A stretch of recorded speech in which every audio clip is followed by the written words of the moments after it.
States Navy veteran has been arrested for allegedly killing an Indian immigrant engineer and wounding 2 others at a crowded sports bar. Adam Purinton is accused of killing Srinivas Kuchibhotla and wounding his co-worker Alok Madasani at Garmin. The accused was arrested in Missouri after he told a bartender that he had shot 2 Middle Eastern men and needed a place to hide. A third man, Grillot, who was also shot when he tried to stop the gunman, said that even though the community is celebrating him as a hero, he only did what was humane. EAM Sushma Swaraj has condemned the incident, expressing her shock. While the bereaved family is mourning their son's death in Hyderabad, the enraged Indian-American community claims such incidents are happening because of President Trump.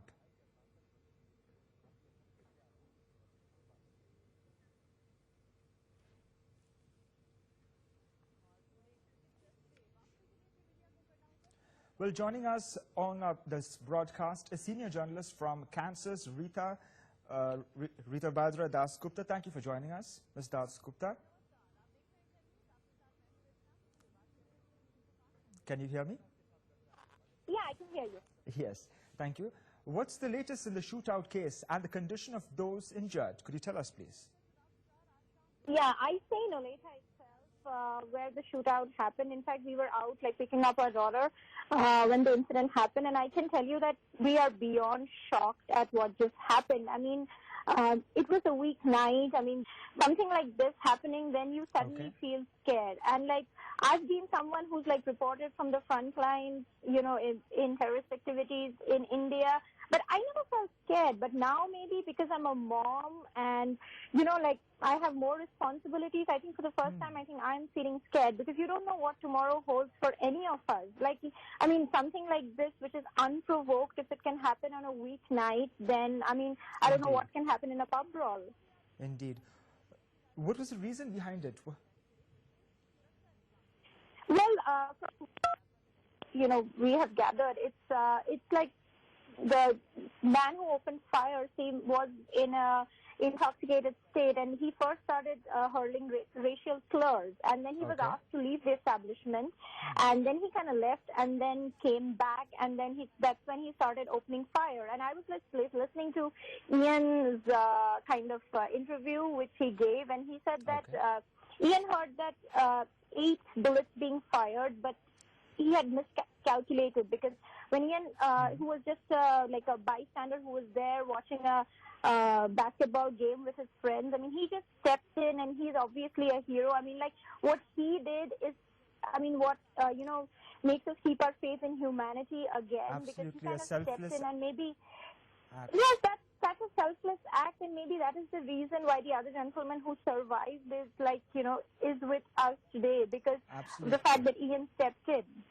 Absolutely. So it is, but then, you know, it is very shocking for those of us who are here. Just another hate crime? Do you see this as part of a hate crime against Indians in particular? I would not say it's against Indians in particular, but the fact is it could surely be categorized as a hate crime. I mean, at least from the point of view of a resident, I would be scared. I mean, you know, I mean, I don't know how the investigators are going to kind of term it. The FBI has said that they're possibly looking into it as a hate crime investigation, but then, you know, an investigation is obviously kind of you know, based on we have to wait for the results. I followed the press conference with the Olathe police chief, the district attorney, and the FBI investigator for the case. They held yesterday at 4 p.m. Central Time for us, and then they said they are looking into if the incident was motivated by certain biases, and an investigation has been started, but it's too early to comment as to what the results of that investigation will be. But yes, an investigation has been started to check whether this is a hate crime or not. Okay, and how is the Indian American community viewing this incident?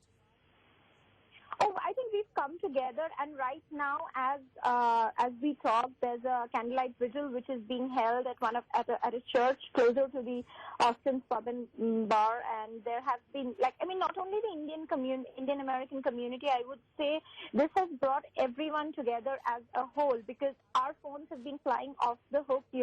Our American friends have been calling us and telling us that such an incident should not define who Americans are, and this, that everyone is with us and they feel the pain or the scare or the concerns that might be going on our minds right now. Okay. It is sad, but then I think an incident like this also makes us keep our faith in humanity as such, because that's when you know how people reach out to you and how they are there. But it's very unfortunate as to what happened, and it cannot be described in words. No one should be losing their life over someone being in an intoxicated state, and over some biases that this person might have. It's just not right. Absolutely. For us to be concerned is very valid and justified, but the fact is we should not be concerned and scared when we get up and go to start our day every day. Stay with us, Ms. Dasgupta. We're getting a breaking news coming in.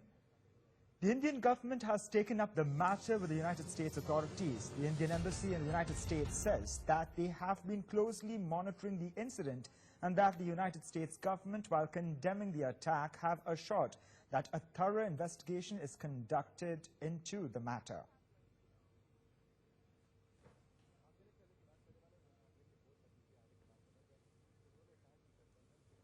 Well, there you have it, Ms. Dasgupta. The Indian government has stepped in and is going to be asking, in fact, for a thorough investigation into this particular incident. But on the larger picture, President Trump is known for making many comments, bold comments. So do you think that he is, in fact, responsible for fueling hate crime in America? I think it's a larger statement to make for anybody, whether it's motivated by the president in office right now. But we can it's safer to say, I think, that such incidents have been on the rise. I have been in this city for 8 years now, and I have not seen such incidents. There have been a few other incidents which have caught my attention lately concerning a few other families, but this is the worst which has happened. But yes, things are changing. That's all I can say. But yes, things are changing, and everyone, I think, can feel that things are changing, and maybe not for the best. Are the injured out of the hospital? What is the latest? Can you tell us about the injured victims of the incident? No, both the survivors, Ian and Alok, are still hospitalized, and the latest update that we got is that in fact Ian and Alok had met each other, and they were kind of it was a very kind of touching moment when Alok was brought to meet Ian, and I think they both thanked each other for kind of just being there with each other at the same time. That's the latest what we heard, and the deceased wife also held a press conference not too long ago in the city. That's the latest on this case which has kind of come up. Well, thank you so much, Ms. Dasgupta, for joining us on this broadcast. We do hope that incidents like these don't happen in the future.